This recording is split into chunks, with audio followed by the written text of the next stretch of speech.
오늘 우리에게 주신 하나님의 말씀은 창세기 9장 1절에서부터 17절까지의 말씀을 보도록 하겠습니다. 한번 1절부터요 교독하여서 읽어보도록 하겠습니다. 자, 1절부터 읽겠습니다. 하나님이 노아와 그 아들들에게 복을 주시며 그들에게 이르시되 생육하고 번성하여 땅에 충만하라. 땅의 모든 짐승과 공중의 모든 새와 땅에 기는 모든 것과 바다의 모든 물고기가 너희를 두려워하며 너희를 무서워하리니 이것들은 너희의 손에 붙였음이니라. 모든 산 동물은 너희의 먹을 것이 될지라 채소같이 내가 이것을 다 너희에게 주노라. 그러나 고기를 그 생명되는 핏째 먹지 말 것이니라. 내가 반드시 너희의 피 곧 너희의 생명의 피를 찾으리니 짐승이면 그 짐승에게서 사람이나 사람의 형제면 그에게서 그의 생명을 찾으리라. 다른 사람의 피를 흘리면 그 사람의 피도 흘릴 것이니 이는 하나님이 자기 형상대로 사람을 지으셨음이니라. 너희는 생육하고 번성하여 땅에 가득하여 그 중에서 번성하라 하셨더라. 하나님이 노아와 그와 함께한 아들들에게 말씀하여 이르시되 내가 내 언약을 너희와 너희 후손과 너희와 함께한 모든 생물 곧 너희와 함께한 새와 가축과 땅의 모든 생물에게 세우리니 방주에서 나온 모든 것 곧 땅의 모든 짐승에게니라. 내가 너희와 언약을 세우리니 다시는 모든 생물을 홍수로 멸하지 아니할 것이라. 땅을 멸할 홍수가 다시 있지 아니하리라. 하나님이 이르시되 내가 나와 너희와 및 너희와 함께하는 모든 생물 사이에 대대로 영원히 세우는 언약의 증거는 이것이니라. 내가 내 무지개를 구름 속에 두었나니 이것이 나와 세상 사이의 언약의 증거니라. 내가 구름으로 땅을 덮을 때에 무지개가 구름 속에 나타나면 내가 나와 너희와 및 육체를 가진 모든 생물 사이에 내 언약을 기억하리니 다시는 물이 모든 육체를 멸하는 홍수가 되지 아니할지라. 무지개가 구름 사이에 있으리니 내가 보고 나 하나님과 모든 육체를 가진 땅의 모든 생물 사이에 영원한 언약을 기억하리라. 17절 함께 읽겠습니다. 하나님이 노아에게 또 이르시되 내가 나와 땅에 있는 모든 생물 사이에 세운 언약의 증거가 이것이라 하셨더라. 아멘. 하나님께서 대홍수 심판을 내리신 것은 제2의 창조의 사역이다라고 말씀을 드렸습니다. 인간의 죄로 말미암아 파괴되어진 그 피조 세계를 하나님께서 다시 회복하시기 위하여서 대홍수 심판을 내리셨다라고 말씀을 드렸습니다. 근데 이제 제 첫 번째 하나님의 첫 번째 이제 창조의 사역과 이 두 번째 창조 사역의 큰 차이가 뭐냐면은 첫 번째 창세기 1장과 2장에 있는 이 창조의 사역은 시작부터 끝까지 하나님께서 전적으로 혼자 그 일을 이루셨다라고 하는 것이에요. 그런데 두 번째 창조의 사역은 어떻게 되냐면은 하나님이 처음부터 끝까지 전적으로 혼자 하시는 것이 아니라 노아를 택하여서 노아를 통하여서 하나님의 그 회복의 역사를 펼치시려고 하신다라고 하는 것이 굉장히 중요한 차이점이 될 수 있습니다. 그래서 노아를 통하여서 하나님께서 이 회복의 역사를 펼치실 때에 하나님께서 노아와 하신 일이 있는데 그것은 뭐냐면은 언약을 맺으신 것입니다. 9장 1절을 보시면요 어떻게 기록되어 있냐면요 9장 1절을 보시면 하나님이 노아와 그 아들들에게 복을 주시며 그들에게 이르시되 생육하고 번성하여 땅에 충만하라 라고 하는 명령을 노아에게 주십니다. 자, 그런데 이 명령은 지난주에도 말씀드렸지만은 누구에게 먼저 준 명령입니까? 아담에게 먼저 주신 명령이에요.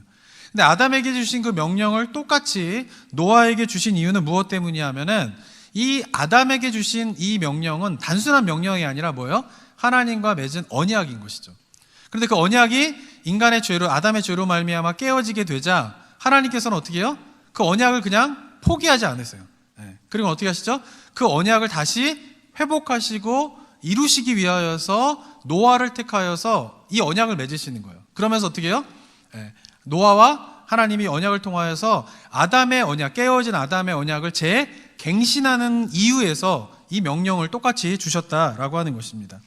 근데 이러한 내용들이 보면은 8절부터 계속 이제 나오게 됩니다. 8절부터 17절까지 보게 되면은 가장 많이 나온 단어가 뭐냐면 바로 언약이라고 하는 단어예요. 한번 보시면요. 9절에 보시면은 내가 내 언약을 이렇게 하고 있죠. 10절에서 잠깐 빠졌다가 11절에서 내가 너희와 언약을 세우리니 12절에서는 영원히 세우는 언약의 증거는 또 13절에서는 뭐예요? 언약의 증거니라. 15절을 보시면 14절에 잠깐 언약이라는 단어가 빠졌다가 15절에 보면 또 내 언약을 기억하리니 16절에서 또 뭐예요? 영원한 언약을 기억하리니 17절에서도 뭐예요? 언약의 증거가 이것이라 라고 하면서 계속 반복하고 있는 말씀이 뭡니까? 언약이라고 하는 것이죠. 굉장히 많은 절절히 다 언약에 대한 이야기를 하고 있다라고 하는 것이에요. 그것은 아담과의 관계 속에서는 언약이라고 하는 단어가 나오지 않았지만 이 노아의 그 대화 속에서 알 수 있는 것은 뭐냐면은 아담과도 뭐를 맺었다라는 거 하나님께서 언약을 맺으셨다라고 하는 것이에요. 그런데 그것이 아담의 죄로 말미암아 깨어지게 되자 하나님께서 어떻게 해요? 노아를 세워서 언약을 맺으심으로 아담에게 주신 똑같은 명령을 주심으로 그 언약을 어떻게 해요? 갱신하시는 것이 바로 노아에게 아담과 똑같은 명령을 주신 이유이다라고 하는 것입니다. 사랑하는 성도 여러분, 우리가 기억해야 할 하나님의 중요한 모습이 무엇입니까? 그것은 하나님은 신실한 분이시다라고 하는 것이에요. 근데 신실한 분이 뭐냐라고 하는 단어를 우리가 잘 이해해야 돼요. 저 사람은 참 신실해 이러면 이제 저 사람은 참 신앙이 좋고 좋은 사람이야 이렇게 막연하게 생각을 하잖아요. 근데 하나님에 대해서 좀 그렇게 생각해요. 하나님은 신실하시다 그러면 어떻게 해요? 하나님이 참 좋고 그런 분이야 이렇게 막연하게 생각하는데 성경 속에서 이야기하는 하나님의 신실하심은 뭐냐 하면은 하나님이 약속하신 것은 어떻다라는 거예요? 반드시 지키시는 분이시라는 거예요. 이것이 하나님의 신실하심이에요. 그러니까 아담과 언약을 맺으셨는데 언약이 아담으로 말미암아 깨어졌으면 하나님 어떻게 하실 수 있어요? 그냥 버리면 돼요. 그냥 언약을 그냥 버려버리면 돼요. 그리고 아담도 버려버리면 되고 인간도 버려버리면 돼요. 근데 하나님께서는 어떤 분이에요? 신실한 분이세요. 그래서 어떻게 해요? 아담으로 말미암아 언약이 깨어졌지만 그 언약을 그냥 버리지 않으시고 어떻게 하세요? 노아를 택하셔서 그 언약을 계속 지키시려고 노아와 언약을 갱신하시는 것이에요. 이것이 뭐예요? 하나님의 신실함이라고 하는 것이죠. 그러니까 기독교 신앙에서 가장 중요한 것은 뭐냐 하면은 이 하나님의 신실함을 믿는 것이에요. 그런데 그 하나님의 신실하심은 어디와 관련되어 있는 거예요? 하나님의 약속과 관련되어 있다는 거예요. 그래서 믿음이라고 하는 거는 뭐예요? 약속을 아는 거예요. 약속을 아는 거. 믿음은 그냥 막연하게 그냥 내적으로 막 어떤 날은 막 이렇게 뭐 예배 드리면서 막 은혜가 되면 믿음이 되게 좋은 것 같고 어느 날은 또 예배 드리다가 아무 감정이 안 생기면은 믿음이 없는 것 같고 기도하다가 기도에 응답하실 거야 이런 확신이 들면 믿음이 있는 것 같고 그리고 기도해도 별로 뜨겁지 않은 믿음이 없는 것 같고 이거는 기독교의 믿음이 아니에요. 이거는 그냥 기독교의 믿음은 뭐냐면은 하나님의 약속을 뭐예요? 믿는 거예요. 왜? 하나님 어떤 분이기 때문에 그 약속을 반드시 지키시는 분이시기 때문에 그 하나님을 믿는다라고 하는 건 뭐냐 하면 그의 약속을 믿는 거예요. 그래서 약속을 모르면 믿음이 없는 거예요. 그래서 우리가 하나님의 약속이 무엇인가를 아는 것이 중요하죠. 약속이 뭔지도 모르는데 믿음이 좋을 수가 없어요. 근데 우리는 뭐예요? 성경 속에서 우리에게 주신 하나님의 약속의 말씀이 무엇인가를 잘 몰라요. 근데 믿음은 좋다고 생각을 해요. 그건 절대 성경적인 믿음이 아니다라고 하는 것이에요. 코로나 시대로 이렇게 힘들고 어려울 때에도 막 힘들잖아요. 막 하나님에 대해서도 막 흔들리잖아요. 뭐 계신 것 같기도 하고 안 계신 것 같기도 하고 기도를 들으신다고 하는데 듣는다면 왜 이런 일들이 생겨나는지 불안하기도 하고 앞으로 어떻게 될지에 대해서 막 막막하기도 하고 막 그러잖아요. 근데 그렇게 마음이 왔다 갔다 거리는 거는 믿음이 아니에요. 그죠? 믿음은 뭐예요? 그런 힘든 상황 속에서도 하나님의 약속이 뭔가를 바라보는 게 믿음이죠. 그래서 그 약속을 어떻게 해요? 반드시 지키시는 분이 하나님이시다. 하나님의 신실하심을 또한 믿으면서 어떻게 해요? 지금 상황에 있는 것들을 새로운 눈으로 바라볼 수 있는 거죠. 아무리 상황이 어렵지만은 그 약속을 바라보면서 어떻게 해요? 지금 상황에 대해서 그 약속의 눈으로 바라보기 시작하면은 현재의 상황이 전혀 다른 관점으로 해석이 되면서 우리가 힘들고 어려운 상황들을 넉넉히 이겨나갈 수 있다라고 하는 것입니다. 이것이 뭐예요? 기독교 신앙의 믿음의 본질이다라고 하는 것입니다. 그래서 우리 성도님들이 뭘 아셔야 돼요? 약속을 아셔야 돼요. 약속을. 하나님의 약속이 뭔가 막연하시잖아요? 믿음이 없는 거예요. 그래서 지금부터 점검해야 될 건 뭐냐면 흔들리고 이럴 때마다 하나님이 주신 약속의 말씀이 뭔가 그거를 알고 뭐예요? 그걸 확신하는 것. 그러기 위해서 우리가 뭘 봐야 되는 거예요? 성경을 보고 성경 속의 하나님의 약속을 우리가 확신하는 그것이 우리 믿음의 출발점이 되어야 한다라고 하는 사실을 잘 기억하는 우리 성도님들이 되셨으면 좋겠습니다. 자, 그러면서 노아와 맺은 언약이 아담의 언약과 연속성에서 이루어지게 되는데 그런데 아담과 맺은 언약과 노아와 맺은 언약을 비교해 보면은 조금 차이가 생기게 됩니다. 뭐냐면 하나님께서 노아에게도 아담에게 주신 생육하고 번성하여 땅에 충만하라라고 하는 똑같은 말을 주셨지만 그러나 뭐예요? 단서가 붙기 시작해요. 노아의 관계 속에서는. 한번 2절 한번 볼까요? 2절을 한번 읽어보겠습니다. 땅의 시작. 땅의 모든 짐승과 공중의 모든 새와 땅에 기는 모든 것과 바다의 모든 물고기가 너희를 두려워하며 너희를 무서워하리니 이것들은 너희의 손에 붙였음이니라. 네, 생육하고 번성하여 땅에 충만하라라고 하는 말을 아담에게 주신 말을 똑같이 주시는데, 근데 뭐예요? 아담에게는 없었던 단서가 붙어요. 그건 뭐냐면은 모든 생물이 어떻게 하는 거예요? 인간을 두려워하고 무서워하게 될 것이다 라고 하는 단서가 붙게 되죠. 이런 단서가 붙는 이유는 무엇 때문이냐면은 6장 13절에 보면은 노아의 홍수가 대홍수 심판이 일어나게 될 때에 이런 기록이 있었죠. 하나님이 노아에게 이르시되 모든 혈육 있는 자의 포악함이 땅에 가득함으로. 제가 이 포악함이라고 하는 것이 뭐라 그랬죠? 폭력이에요. 폭력. 그러니까 폭력이 가득했다라고 하는 것이에요.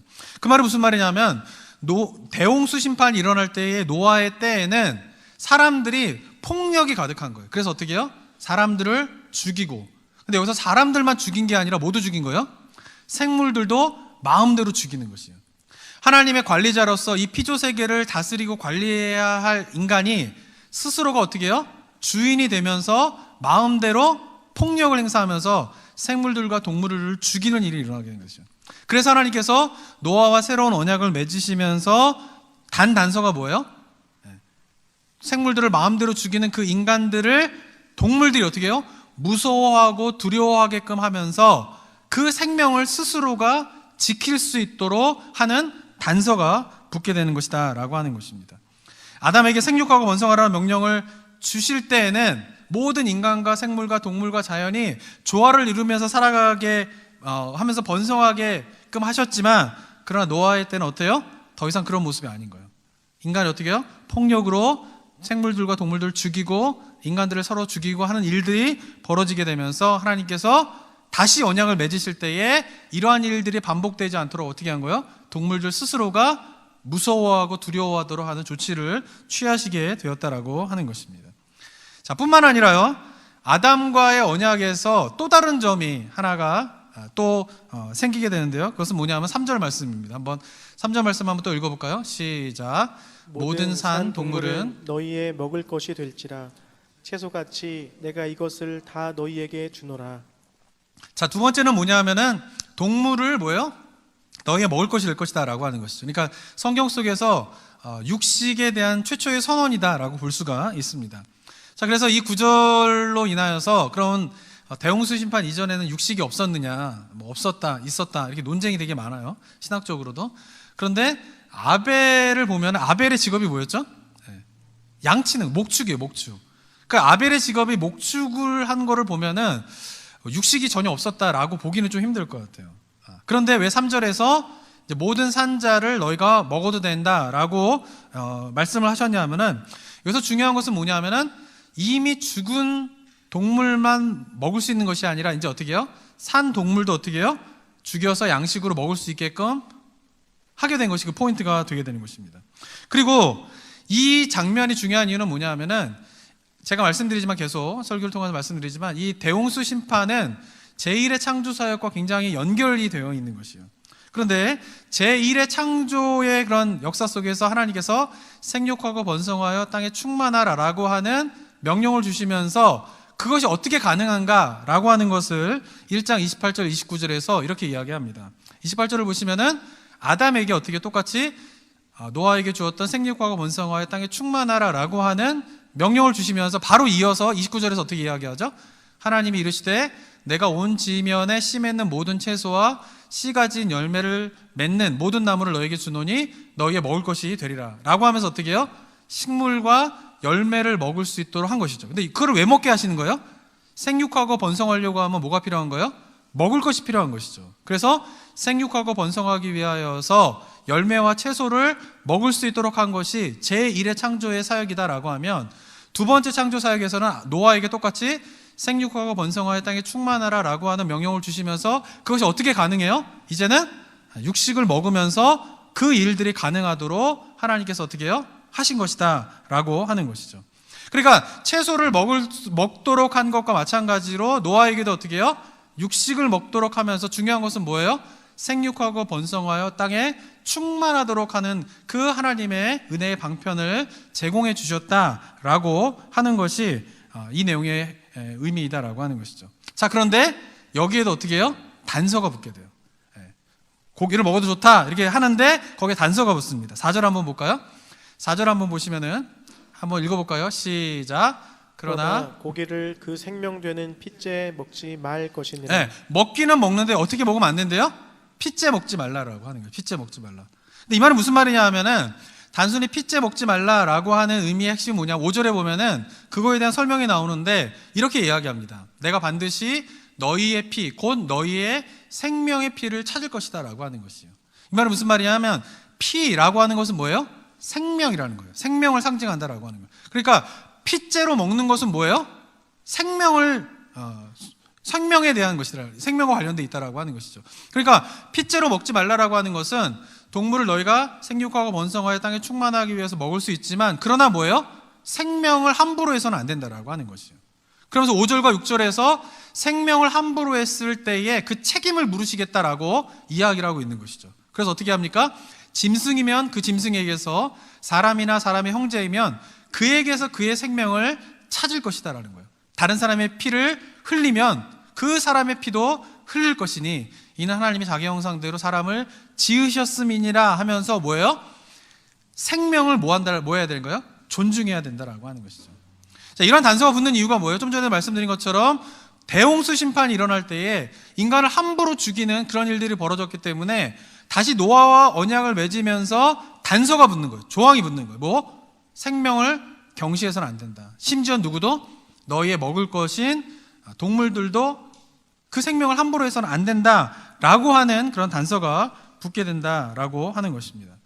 자, 더 나아가서요. 하나님께서 이러한 금지의 명령을 주신 중요한 또 하나의 의미는 뭐냐 하면은 제1의 창조에서도 하나님께서 금지의 명령을 주세요. 뭐죠? 선악과를 먹지 말아라. 마찬가지로 제2의 창조에서도 뭐예요? 고기를 핏째로 먹지 말라라고 하는 금지 명령을 주십니다. 그런데 제1의 창조에서도 선악과를 먹지 말라라고 하는 금지의 명령을 주신 이유는 선악과 그 자체에도 의미가 있지만 그러나 더 큰 의미는 뭐야? 그런 명령을 주신 이유가 선악과를 먹지 말라라고 하는 이 금지 명령을 생각하면서 아담이 어떻게 해야 돼요?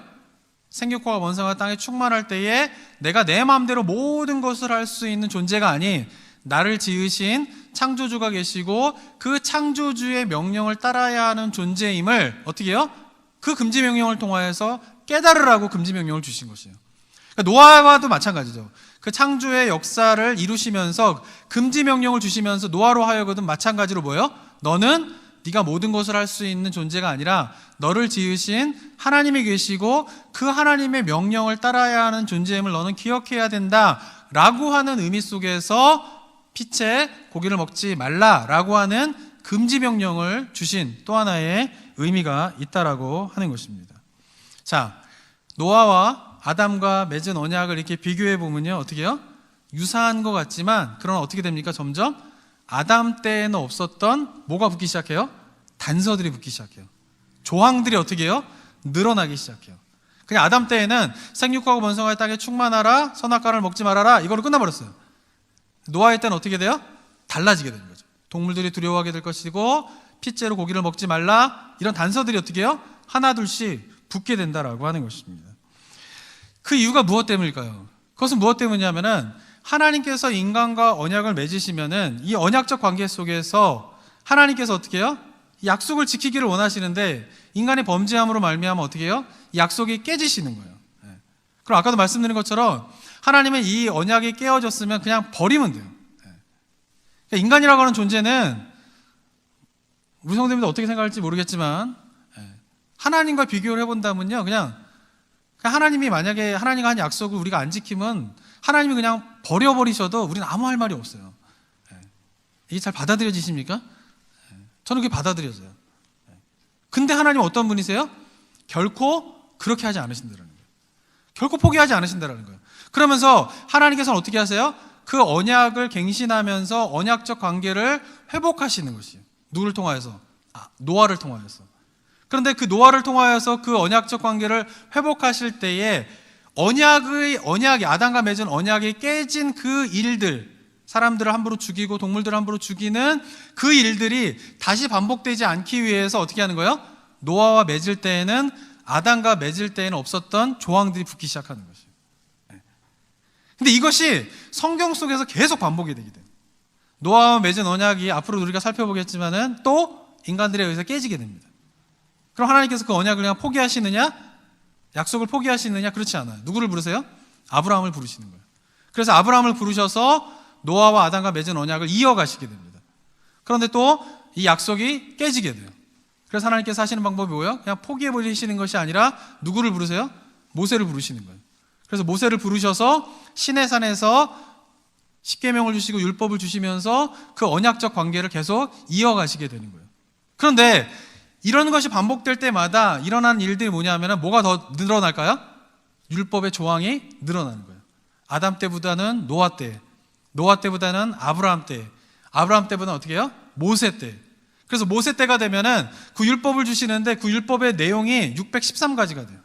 하지 말아라, 하지 말아라 이런 내용이 316가지가 돼가지고요. 해라 이런 것들이 또 한 300여 가지가 되고, 그러면서 613가지의 계명으로 쭉 늘어나게 돼요.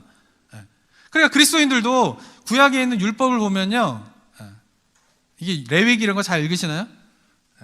성경 읽을 때 잘 안 익히잖아요, 그죠? 그리고는 그 율법들을 머릿속에 다 기억하면서 이 모든 것들을 다 지켜야지 이렇게 할 엄두를 그리스도인들이 잘 못 내요. 그리스도인들이 봐도 너무 하지 말아라 이런 게 너무 많으니까 답답해요. 율법이 왜 이렇게 많은가, 율법 조항이 너무 많은가 라고 하면서 이것에 대해 되게 좀 답답한 마음이 들 때가 있어요. 그런데 기억하셔야 할 거는 왜 율법이 그렇게 많아지게 되었냐는 거예요. 율법이 왜 그렇게 복잡해지게 되었냐는 거예요. 처음부터 그런 게 아니에요. 하나님이 아담과 맺은 언약은 심플했어요. 그런데 어떻게 돼요? 그것이 깨어지게 되자 그것을 회복하시면서 이전의 죄로 인해서 언약이 깨졌는데 그 죄가 다시금 반복되지 않기 위해서 하나님께서 뭐예요? 단서를 나시는 거예요. 이렇게 하지 말아라, 이렇게 하면 안 된다 라고 하는 조항을 통하여서 어떻게 해요? 하나님께서 깨어진 인간과의 관계를 계속 이어가시고자 했기 때문에 뭐가 되는 거예요? 율법이 점점 복잡해지고 율법이 늘어나고 있다라고 하는 것이에요. 그렇기 때문에 우리가 율법을 바라보면서 율법이 왜 이렇게 해야 될 일과 하지 말아야 될 일이 이렇게 많아? 왜 이렇게 복잡해? 왜 이렇게 조항이 많아? 라고 생각하기에 앞서서 우리가 생각해야 할 건 뭐냐 하면은 왜 그렇게 율법이 많아지게 되었는가? 라고 하는 것을 이해해야 된다라고 하는 것이에요. 그러면서 그 율법이 많아지는 과정 속에서 하나님이 더 이상 인간과의 관계를 그냥 포기해버리지 않으시고 그 인간과의 관계를 계속 이어가시기 위하여서 인간을 사랑하는 마음으로 그 맺은 언약을 지키시기 위하여서 그 조항이 점점 늘어나게 될 때마다 우리가 기억해야 할 것은 하나님이 인간을 얼마나 사랑하시는지, 그리고 인간을 향한 하나님의 마음이 무엇인가를 발견할 수 있어야 된다라고 하는 것입니다. 복잡하면 복잡해진 이유가 뭐냐면 거기엔 뭐예요? 인간을 향한 하나님의 간절한 마음이 더 깊게 담겨져 있기 때문에 율법의 조항들이 많아지고 복잡해지게 되었다라고 하는 것을 우리가 기억해야 합니다. 사랑하는 성도 여러분, 율법이 너무 많은 것 속에서 그 속에 그렇게 많아질 수밖에 없었던 인간을 향한 하나님의 마음과 사랑을 깨닫게 되면요, 율법은 지키기가 쉬워져요. 다시 바꿔 말하면은 율법을 우리가 지키기 힘겨워하는 이유는 뭐냐 하면은 그 율법 속에 담겨져 있는 하나님의 사랑을 깨닫지 못하기 때문이라는 것이에요. 부모의 사랑을 깨닫지 못한 가운데에서 부모의 잔소리는요, 아이들한테 스트레스가 됩니다. 그죠? 애들이 스트레스가, 부모들이 자녀를 키울 때 어떻게 키워요? 너 하나는 대로 다 해라 이렇게 안 키우잖아요. 하지 말아라. 저도 이제 부모가 돼 보니까요, 왜 이렇게 하지 말라고 하는 것이 많은지. 근데 더 재밌는 건 뭔지 아세요? 제가 부모님으로부터 들었던 말을 그대로 아들한테 하는 거예요. 저도 들었던 말을. 저도 그때 짜증나면서 저런 얘기 하지 마시지 이러면서 들었던 얘기를 저는 어떻게 하고 있어요? 또 똑같이 하고 있는 거예요. 근데 그래 똑같이 할 수밖에 없는 이유가 뭐예요? 사랑하기 때문에 그렇죠. 사랑하지 않으면 잔소리 안 하죠. 이거 하지 마라, 이거 해라, 이런 얘기 안 하잖아요. 근데 그런 얘기를 하는 이유가 뭐예요? 사랑하기 때문에 하는 것이죠. 그런데 만약에 부모의 사랑을 만약에 깨닫지 못한 자녀들은요, 그 잔소리가 스트레스가 돼요. 그래서 삐뚤어 나가게 되는 거죠. 그런데 어떻게 해요? 부모님이 나를 사랑하셔서 이런 얘기를 하시는구나 라고 하는 걸 알면은 그 잔소리는 어떻게 돼요? 그게 스트레스가 되지 않습니다. 그래서 자녀들한테 막 잔소리를 하면서도 또 알려줘야 될 건 뭐냐면 내가 너를 사랑한다라고 하는 것이 사실이죠.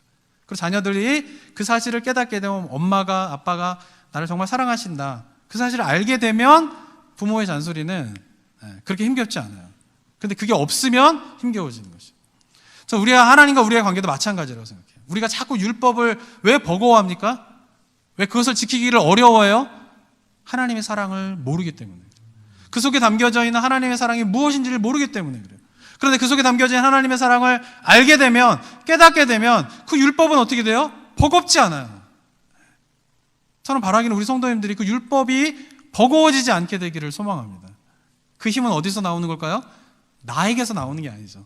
어떻게 해요? 하나님의 사랑을 깨달은 자만이 그 율법을 보면서 힘겨워하지 않게 되는 것입니다. 그러한 은혜가 우리 성도들 가운데 있게 되기를 소망합니다. 그러면서 그리스도의 삶 가운데 일어나는 되게 신비로운 일은 뭔지 아세요? 율법을 지켜라, 지켜라, 지켜라 이렇게 하나님께서 말씀하시는데, 하나님의 사랑을 깨달은 자는 때때로 그 율법을 지키지 못할 때도 있죠. 그러면 하나님이 하라고 그런 것을 내가 지키지 못했으면 어떻게 해야 됩니까? 아담처럼 도망가야 돼요. 아담처럼 숨어버려야 돼요. 하나님이 찾으실 때. 그런데 예수 그리스도의 십자가의 은혜로 구원을 받은 그리스도인들은 신비로운 것은 뭔지 아세요? 하나님이 하라고 한 거를 내가 지키지 못할 때에 그 지키지 못한 그 상태 그대로 누구에게 다시 다가가게 됩니까? 하나님에게 다가가게 돼요. 사랑을 깨달으면 율법을 지키게 되고, 때때로 율법을 지키지 못하손 치더라도 하나님의 사랑을 깨달으면 그 율법을 지키지 못한 그 상태 그대로 또 하나님에게 나아가게 돼요. 도망가지 않아요. 더 이상 아담처럼 숨지 않아요. 그러니까 누가 뭐라고 하라고 하는 것을 못했으면 어떻게 돼요? 그 사람 눈을 피해야 되잖아요. 그게 인간의 본성이고 죄의 본성이잖아요. 근데 그리스도인들은 더 이상 그렇게 하지 않는다라는 거예요.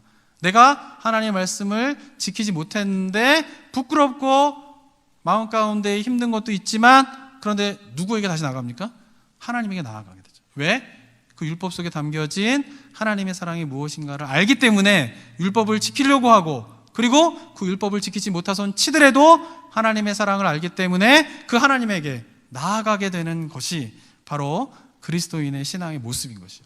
그런 과정들 속에서 우리가 죄를 이겨나가면서 하나님의 뜻을 이루어가게 되는 은혜로운 삶을 살아갈 수가 있게 되는 것입니다. 바라기는 우리 성도님들이 율법 속에 담겨져 있는 하나님의 사랑을 깊이 깨달으며 그 율법이 더 이상 버거운 것이 아닌 그 속에서 하나님의 사랑을 발견하게 되는 은혜가 우리 성도들 가운데 있게 되기를 주님의 이름으로 축원합니다.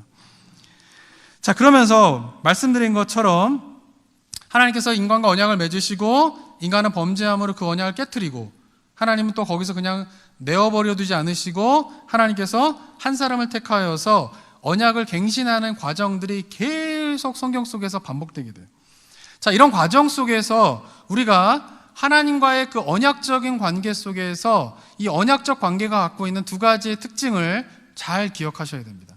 첫 번째는 뭐냐 하면은, 하나님께서 원하시는 언약적 관계의 첫 번째 특징은 뭐냐 하면은 일방적인 관계가 아닌 상호작용이 있는 관계이다라고 하는 사실이에요. 자, 언약이라고 하는 것은요, 다른 말로 하면 약속입니다. 약속. 그래서 신학자들은 요즘에는 언약, covenant, 언약이라고 하는 말을 쓰다가 요새는 promise, 약속이란 말을 많이 써요. 왜냐하면 이 언약이라고 하는 말 속에 사람들이 되게 권위가 있는 사람이 약한 사람에게 뭔가 명령하듯한 그런 느낌이 있기 때문에 성경 속에서 이 언약이라고 하는 그 진정한 의미를 잘 사람들이 받아들이지 못하니까 이거를 요새는 어떻게 이야기하면 약속이라고 이야기해요. 하나님과의 약속. 그것이 언약이라는 거예요. 자, 약속의 특징은 뭐예요? 일방적인 한 사람에 의해서 약속은 성취될 수 없어요. 약속은 뭐예요?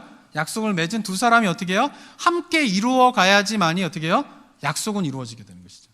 근데 하나님과 인간과 맺은 것은 언약인데, 그 언약은 뭐예요? 약속이라는 것이에요. 그 말은 무슨 말이냐면은, 언약 속에는 하나님이 하셔야 될 일도 있고, 그 다음에 또 뭐도 있는 거예요? 우리 인간들이 해야 할 일들도 있다라는 것이에요. 그 두 가지가 함께 이루어지게 될 때 뭐가 성취게 되는 거예요? 언약이 성취되어지고 약속이 성취되어지는 것이다라고 하는 것이에요. 언약 속에 담겨진 하나님의 해야 할 일은 뭡니까? 그의 백성을 지키고 보호하시는 것이에요. 이 하나님의 책임이에요. 우리 성도님들이 그걸 잘 기억하셔야 돼요. 그래서 하나님께 요구하셔야 돼요. 하나님, 지키고 보호해 주신다고 약속하셨잖아요. 저를 지키고 보호해 주세요. 당당하게 저는 하나님에게 이런 요구를 하실 수 있는 우리 성도님들 되시기 바랍니다. 자, 그러나 그 언약 속엔 또 뭐가 있어요? 우리가 해야 할 일도 있는 거예요. 그것은 뭐예요? 하나님께서 우리에게 명령하신 것을 우리가 순종해야 하는 그것도 있다라고 하는 것이. 그것이 뭐예요? 율법인 것이죠. 율법. 그리고 그것을 해나가는 것을 통하여서 어떻게 해요? 약속이 성취되어지는 것이에요. 하나님만 일하신다고 약속이 성취되어지는 게 절대 아니에요. 어떻게 해요? 우리가 해야 할 일들을 해나가는 것이 있어야지만이 어떻게 돼요? 약속이 이루어지게 된다라고 하는 것이에요. 근데 이것이 구약에서만 끝나버리는 것이 아니라 어떻게 해요? 예수 그리스도의 십자가의 사건에서도 역시 똑같이 적용되어지는 내용이다라고 하는 것이에요. 그래서 예수님은 자신의 십자가 사건을 이야기할 때에 어떻게 표현하시냐면 이것은 새 언약이다라고 말씀하셨어요. 누가복음 22장 20절을 한번 보면요. 한번 읽어볼까요? 누가복음 22장 20절 말씀 한번 읽겠습니다. 시작. 저녁 먹은 후에 잔도 그와 같이 하여 이르시되 이 잔은 내 피로 세우는 새 언약이니 곧 너희를 위하여 붓는 것이라. 예수님이 십자가에 죽으실 건데 그 십자가의 사건을 예수님께서 스스로 뭐라고 이야기하세요? 새 언약이라는 거예요. 그 말은 무슨 말이냐 하면은 옛 언약을 전제로 해서 새 언약을 얘기하시는 거예요. 이거는 뭐 새 언약이라는 것이 이전 것과 전혀 다른 뭐 그런 것보다도 저는 갱신의 의미가 있다는 거예요. 갱신의. 그 말은 무슨 말이냐면 구약에 있는 아담과 노아와 아브라함과 모세와 맺었던 그 언약을 전제로 해서 예수님의 십자가의 사건이 새 언약이다 이렇게 이야기를 하고 있는 것이에요. 그러면은 예수님의 보혈의 피로 우리가 구원을 받았다라면 우리의 구원은 뭐예요? 언약적인 관점에서 이해를 해야 된다라고. 그것은 뭐냐 하면은 그 속에는 하나님이 하셔야 될 일도 있고 그다음 거기에 뭐가 있다라는 거예요? 우리 그리스도인들이 해야 할 일들이 있다라는 것이에요. 그리고 하나님의 나라는 어떻게 확장되어지며 피조세계가 죄로 인하여 망가질 때 그 피조세계가 어떻게 회복되게 되냐 하면 바로 그 언약 안에서 우리들이 해야 할 일들을 행할 때에 그 행하여지는 우리들의 행하는 일들을 통하여서 하나님의 나라가 확장되어지고 그리고 피조세계가 회복되어진다는 거예요. 제가 서두에도 말씀드렸지만 제1창조의 사역은 처음부터 끝까지 하나님께서 다 하신 것이에요. 근데 제2의 창조 사역은 노아를 통해서 하시고 그 다음부터 피조세계 회복은 어떻게 해요? 하나님의 백성을 통하여서 일하시지 하나님이 전적으로 처음부터 끝까지 일하지 않으신다라고 하는 것이에요. 그래서 우리의 구원은 어떤 거예요? 나는 아무것도 안 하고 그냥 마음으로 예수님을 인정하면 이제 천국에 가게 됐어 이가 아니라 어떤 것이에요? 하나님의 뜻을 깨닫고 그 약속의 말씀을 깨달은 가운데에서 그 약속을 지키면서 하나님의 언약적 관계를 발전시키고 그 약속을 지키는 것을 통하여서 피조세계가 회복되어지는 것에 대한 일들을 하면서 어떻게 해요? 하나님의 나라가 세워지고 피조세계가 회복되어지는 일들이 일어나게 되는 것이 바로 언약적 관계의 특징이라는 것이에요. 자, 두 번째로 묵상하기 원하는 것은요, 언약적 관계 두 번째 특징은 뭐냐 하면은 언약적 관계는 상호작용적인 관계이지만 그러나 그 시작은 언제나 하나님의 다가오심으로 시작한다라고 하는 사실이에요. 아담과의 언약을 어떻게 하나님께서 시작하십니까? 아담을 창조하심으로 시작하시는 거예요. 아담과 깨어진 언약을 회복시키기 위해서 노아와 언약을 맺는데 그 노아와의 언약이 어떻게 시작됩니까? 노아에게 다가오셔서 그를 부르심으로 시작됩니다. 그리고 노아의 언약이 또 인간의 죄로 말미암아 깨어지게 되자 아브라함을 통하여서 그 일을 이루시려고 하는데 아브라함을 어떻게 부르십니까? 갈대아 우르에서 이방의 그런 문화 속에서 완전히 빠져 살던 그 아브라함에게 다가오셔서 아브라함을 부르심으로 언약을 맺으시는 것이에요. 모세도 마찬가지죠. 40년 동안 이집트의 왕궁에 있다가 40년 동안 광야에서 헤매이면서 여호와 하나님을 완전히 잃어버린 그 상태에 있던 모세를 하나님께서 다가오셔서 모세에게 그래서 어떻게 해요? 모세를 부르심으로 모세와 언약을 맺게 되는 것이죠. 우리의 구원도 마찬가지예요. 죄 가운데 빠져 살던 우리를 어떻게 구원하시게 됩니까? 예수 그리스도가 이 땅에 오심으로 십자가에 못 박혀 죽으심으로 하나님과 우리가 언약적 관계의 회복이 일어나게 되었다라고 하는 것입니다. 언제나 이 언약적 관계는 상호작용적인 관계이지만 그러나 그 시작은 어떻다라는 거예요? 전적인 하나님의 다가오심으로 시작된다는 것이에요. 그래서 구원은 어떻다라는 거예요? 오직 하나님의 은혜로 말미암는 것이다라고 이야기를 하는 것이에요. 그런데 오직 하나님의 은혜로 말미암는 것이다 라고 하는 이 성경의 가르침을 이 전적인 하나님의 다가오심으로 시작된 것이다 라는 차원에서 생각을 하지 못하고 오직 하나님의 은혜로 가능한 것입니다 라고 하는 것을 언약적인 관계 속에서 우리가 해야 할 일이 있음에도 불구하고 그것을 망각하고 안 하면서도 그냥 구원은 하나님의 은혜입니다 라고 하는 식으로 해석하게 되는 것이 문제이다라고 하는 것이에요. 기독교 역사를 보면 이것이 계속 반복되고 있어요. 유대주의라든가 중세 로만 캐톨릭 같은 경우에 문제는 뭘까요? 언약을 어떻게 해요? 열심히 지키는 것을 강조했어요. 그러다 보니까 우리가 아무리 언약을 열심히 지켜도 하나님이 다가오셔서 은혜를 베풀지 않으면 그 열심히 지키는 건 아무것도 아니에요. 아무 의미가 없어요. 근데 그 하나님의 은혜를 망각하기 시작하는 거예요. 유대주의도 그러고 중세 로만 캐톨릭도 그러고. 그러면서 어떻게 해요? 종교개혁자들이 일어나서 중세 캐톨릭을 개혁하자라고 하면서 종교개혁자들이 강조하게 된 게 그래서 뭐예요? 오직 하나님의 은혜를 강조하게 된 것이죠. 그런데 종교개혁자들에 의해서 시작된 이 개신교가 500년의 역사를 지나면서 하나님의 은혜를 강조하는 것은 굉장히 잘하고 있는데 그 하나님의 은혜를 강조하면서 지금 망각하고 있는 게 뭐예요? 그 언약적인 관계 속에서 상호작용적인 관계 속에서 우리가 해야 할 일이 있다라고 하는 사실을 망각하고 있는 것이에요. 그래서 뭐예요? 중세 로만 캐톨릭이 생명력을 잃어가는 것과 같은 패턴으로 지금 개신교의 교회의 그리스도인들이 생명력을 잃어가고 있는 것이에요. 생명력을 잃어가고 있는 이유가 뭘까요? 중세는 은혜를 잃어버렸기 때문이다라고 하면 지금 개신교는요, 언약적 관계 속에서의 그 상호작용이 있어야 하는 그 우리가 해야 할 일을 망각하면서 생명력을 잃어가고 있다라고 하는 것이에요. 사랑하는 성도 여러분, 그러나 아직 늦지 않았다라는 것이에요. 희망적인 거는. 저는요, 지금 뭐 기독교가 욕을 얻어먹고 교회가 욕을 얻어먹고 뭐 이렇습니다. 어디다 가서 목사라고 이야기하기도 창피해요, 진짜. 그렇지만 제 마음 가운데는 아직은 늦지 않았다는 거예요. 뭐를 하면? 어떻게 우리가 부흥을 경험할 수 있을까요? 우리 성도님들 부흥에 대한 열망들이 있으세요? 다시 한번 좀 이렇게 교회가 정말 하나님의 은혜 가운데서 부흥의 역사를 좀 경험한 그런 소망이 좀 있으세요? 저는 그런 열망들이 좀 살아나기를 소망합니다. 그런데 그것은 단순한 열망으로 끝나는 것이 아니라 뭐예요? 개신교가 생명력을 잃어나가고 있는 것이 바로 그 언약적인 차원에서 우리가 감당해야 할 일, 그리고 그 우리가 감당해야 할 일들을 통하여서 하나님께서 하나님의 나라를 확장시키고 피조세계를 회복시킨다라고 하는 이 부분을 절실하게 깨닫고 우리가 언약 안에서 깨워서 언약 가운데서 우리가 해야 할 일들을 감당하며 나아간다면 저는 다시금 놀라운 부흥의 역사가 이 시대 가운데 우리가 경험할 수 있을 거라고 저는 생각합니다. 그런 기도가 우리 성도들 가운데 있게 되기를 정말 소망합니다. 자, 그렇다면 우리가 그 언약의 관계 속에서 우리가 해야 할 일이 도대체 무엇인가를 우리가 알아야 되는 거죠. 첫 번째는 뭐냐면은 우리가 그 언약적 관계에서 해야 될 일은 뭐냐면은 예배를 온전하게 드리고 예배를 우리가 회복하는 것입니다. 이 부분에 대해서는 제가 지난주에 설교 말씀을 나눴기 때문에 오늘 더 이야기하지 않겠습니다. 예배가 뭐예요? 하나님 나라의 시작이에요. 그리고 언약적 관계의 출발이에요. 그리고 언약적 관계의 바탕이 될 수 있어요.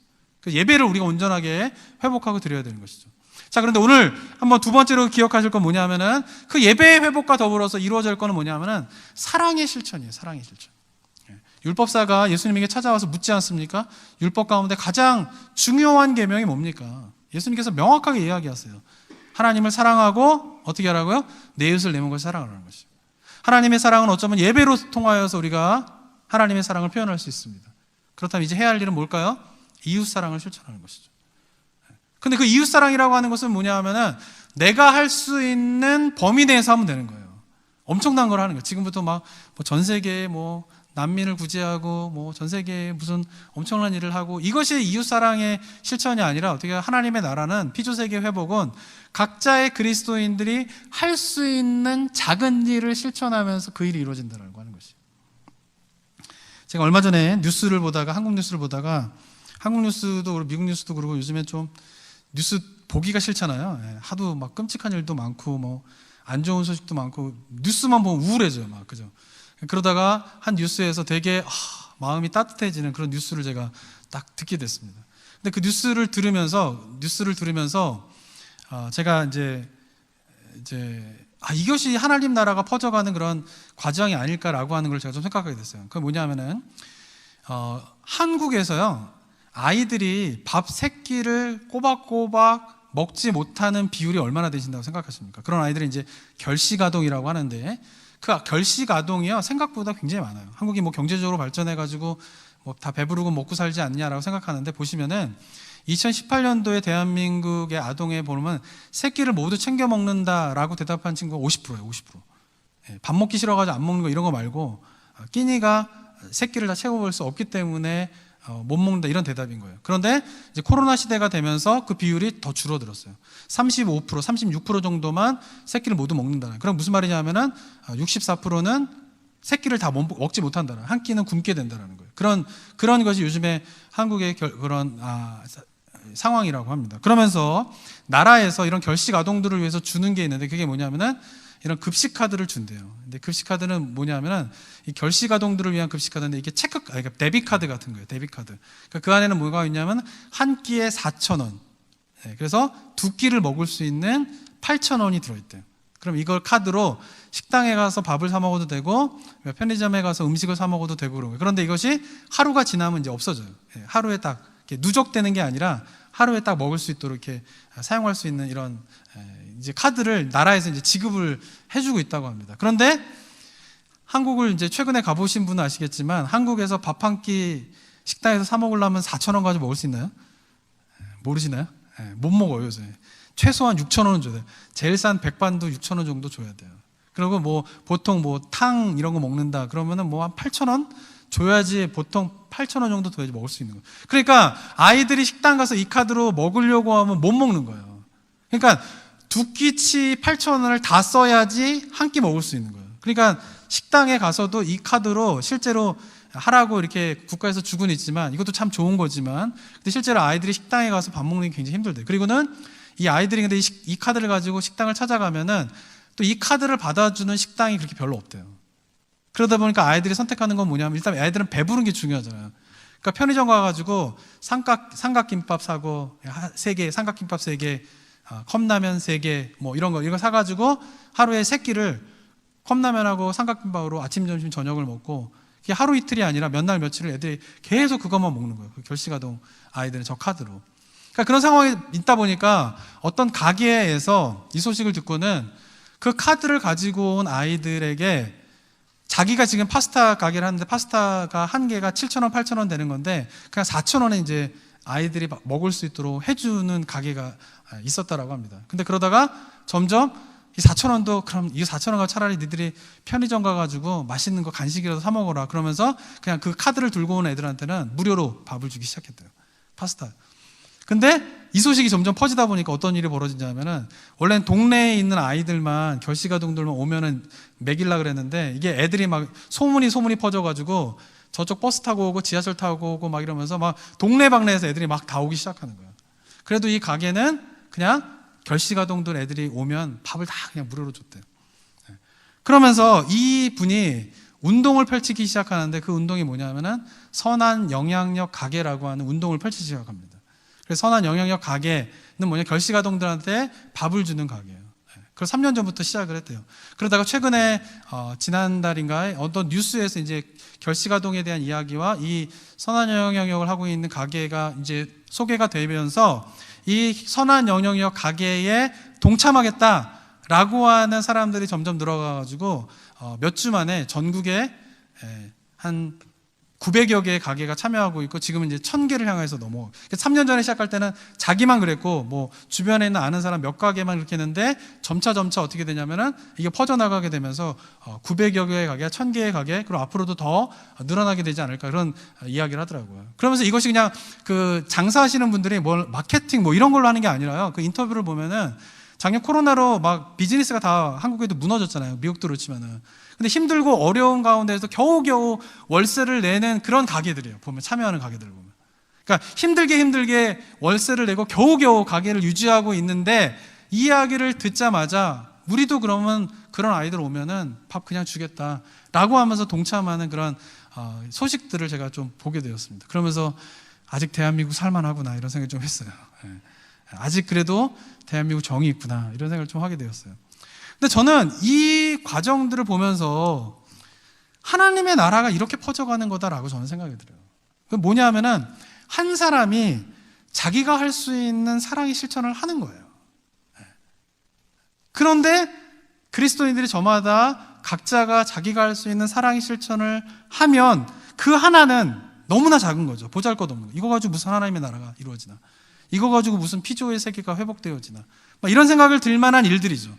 그런데 그 작은 일들 하나하나가 신천이 모아지면 어떻게 돼요? 그 모아지는 걸 통하여 하나님의 나라가 확장되어지는 것이에요. 예수님께서 하나님의 나라는 뭐와 같다라고 말씀하십니까?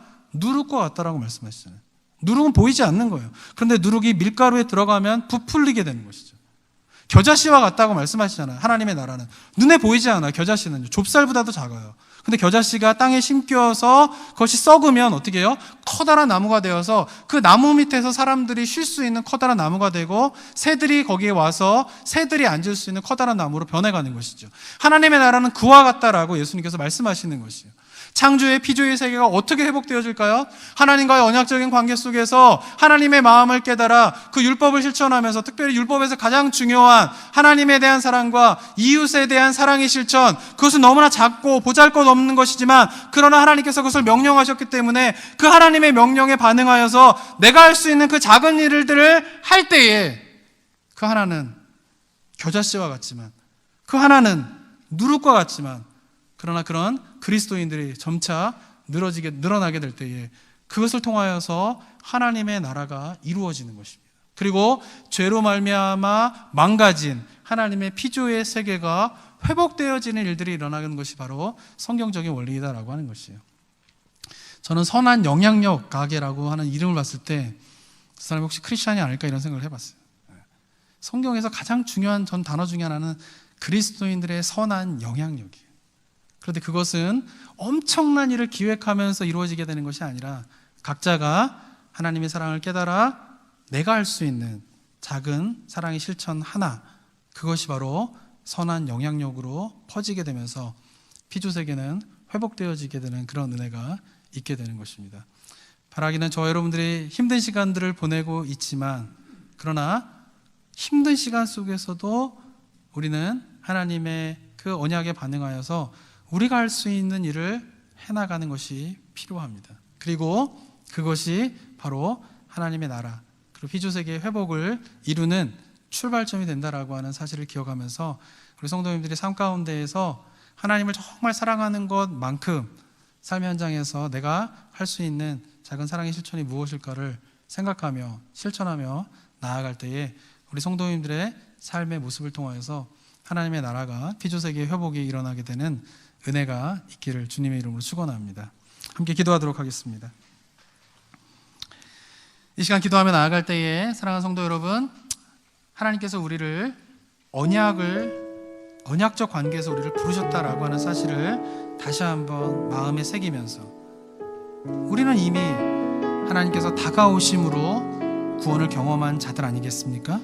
그렇다면 그 언약적 관계 속에서, 그 상호작용적인 관계 속에서 하나님의 뜻이 이루어지고 하나님의 나라가 이루어지게 되고 피조세계의 회복이 이루어지게 되는 이 하나님의 원리들을 우리가 깨달아 내가 할 수 있는 작은 사랑의 실천, 그것들을 좀 우리가 다짐하고 그것을 행하면서 하나님의 나라를 소망하게 되는 그런 기도를 이 시간 드리며 나아갔으면 좋겠습니다. 함께 기도하며 나아가도록 하겠습니다. 기도하겠습니다.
사랑과 은혜가 충만하신 하나님 아버지, 우리를